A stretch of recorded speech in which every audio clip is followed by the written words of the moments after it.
Assalamualaikum warahmatullahi wabarakatuh. Perkenalkan, nama saya Yogi Sasmita. Saya dari Prodi Ekonomi Syariah kelas B. Materi yang saya bawakan yaitu beriman kepada malaikat Allah dan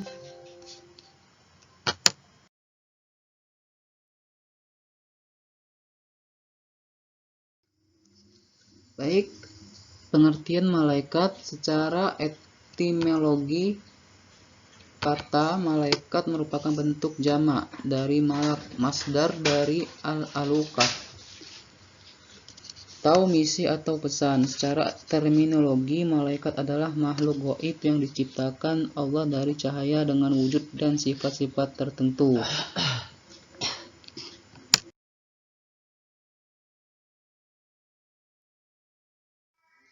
Penciptaan malaikat itu diciptakan dari cahaya, jin diciptakan dari nyala api, dan Adam diciptakan dari apa yang telah diterangkan kepadamu semua.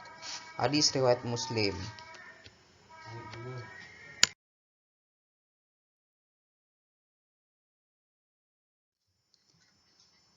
Wujud malaikat tidak dapat dijangkau dengan panca indera seperti dilihat, didengar, diraba, dicium, kecuali jika malaikat menampilkan diri dalam wujud tertentu. Malaikat tidak berjenis kelamin laki-laki maupun perempuan. Malaikat ada yang bersayap 2, 3, dan 4. Fatir ayat 1. Malaikat juga ada yang bersayap 600. Hadis riwayat Muslim.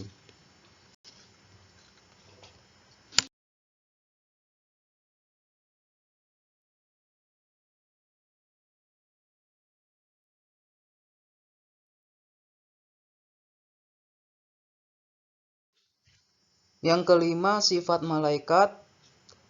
Malaikat merupakan hamba Allah yang sangat mulia, dan mereka berkata, Tuhan yang Maha Pemurah telah mengambil anak. Maha suci Allah, sebenarnya malaikat-malaikat adalah hamba-hamba yang dimuliakan. Surat Al-Anbiya ayat 26.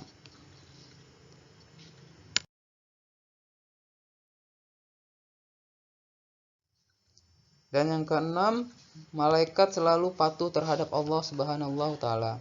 Malaikat-malaikat itu tidak mendahulunya dengan perkataan dan mereka mengerjakan perintah-perintahnya. Al-Anbiya 27. Malaikat-malaikat itu tidak membangkang kepada Allah Subhanahu wa Ta'ala terhadap segala sesuatu yang diperintahkan kepadanya, dan mereka pun selalu melakukan segala sesuatu yang diperintahkan kepada mereka. At-Tarim ayat 6.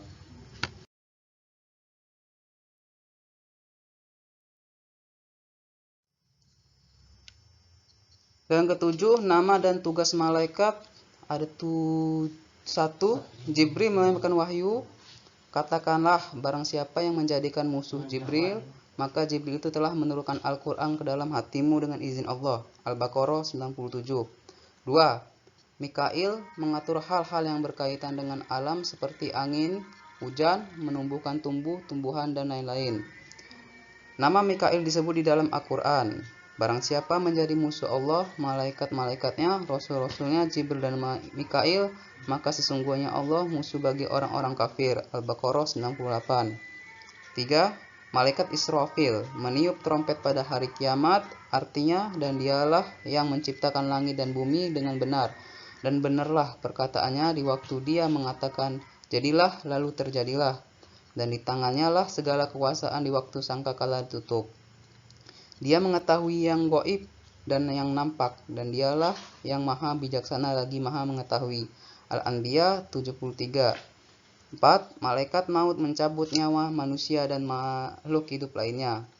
Artinya, katakanlah, malaikat maut yang diserahi untuk mencabut nyawamu akan mematikanmu.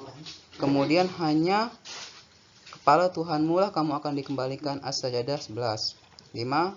Malaikat Raqib dan Atid bertugas amal perbuatan manusia, yaitu ketika 2 orang malaikat mencatat amal perbuatannya, seorang duduk di sebelah kanan dan yang lain duduk di sebelah kiri. Tiada suatu ucapan yang diucapkannya, melainkan ada di dekatnya Raqib dan Atid.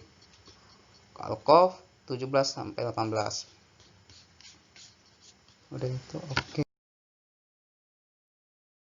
Dan yang ke-8, yang ke-6, malaikat munkar dan nakir. Sesungguhnya jika seorang hamba jenazahnya sudah diletakkan di dalam kuburnya dan teman-temannya sudah perai meninggalkan dan dia dapat mendengarkan suara langkah alas kaki mereka, maka datanglah kepadanya dua malaikat yang akan mendudukannya. Kemudian mereka berkata, apa yang dahulu kamu katakan tentang laki-laki ini, Muhammad? Seorang mukmin akan menjawab, aku bersaksi bahwa dia adalah hamba Allah dan utusannya. Maka dikatakan kepadanya, lihatlah tempat dudukmu di neraka, Allah telah menggantikannya untukmu dengan tempat duduk di surga. Maka dia dapat melihat keduanya. Qatadah berkata, dan disebutkan kepada kami bahwa dia hamba mukmin itu akan dilapangkan dalam kuburnya. Kemudian dia kembali melanjutkan hadis Anas. Dia berkata, sementara jenazah orang munafik dan kafir akan dikatakan keadaannya, apa yang dahulu kamu katakan tentang laki-laki ini? Maka dia akan menjawab, aku tidak tahu, aku hanya mengatakan apa yang dikatakan orang-orang. Maka dikatakan kepadanya, kamu tidak mengetahui dan tidak mengikuti orang yang mengetahui. Kemudian dia dipukul dengan palu yang terbuat dari besi sehingga ia mengeluarkan suara teriakan yang dapat didengar oleh yang ada di dekatnya, kecuali jin dan manusia. Hadis riwayat Bukhari dan Muslim. 7. Malaikat Ridwan bertugas menjaga surga.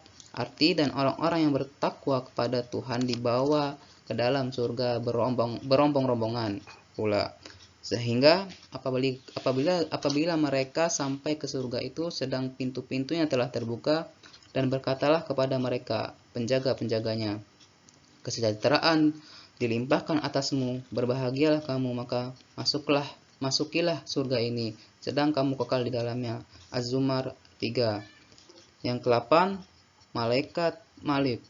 Hai Malik, biarlah Tuhan membunuh kami saja. Dia menjawab, kamu akan tetap tinggal di neraka ini. Az-Zukhruf ayat 77. Yang ke-9, malaikat yang bertugas memikul ars. Artinya, dan malaikat-malaikat berada di penjuru-penjuru langit, dan pada hari itu 8 orang malaikat menjunjung ars Tuhanmu di atas kepala mereka. Al-Haqq 17.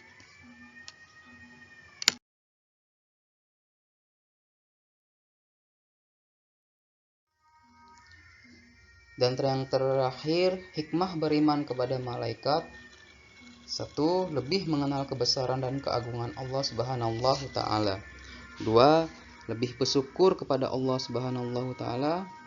3. Berusaha berhubungan baik dengan para malaikat dengan senantiasa mensucikan jiwa. 4. Selalu berusaha berbuat baik dan menjauhi perbuatan maksiat, sebab para malaikat selalu mengawasi dan mencatat. Baik, sekian dan terima kasih. Assalamualaikum warahmatullahi wabarakatuh.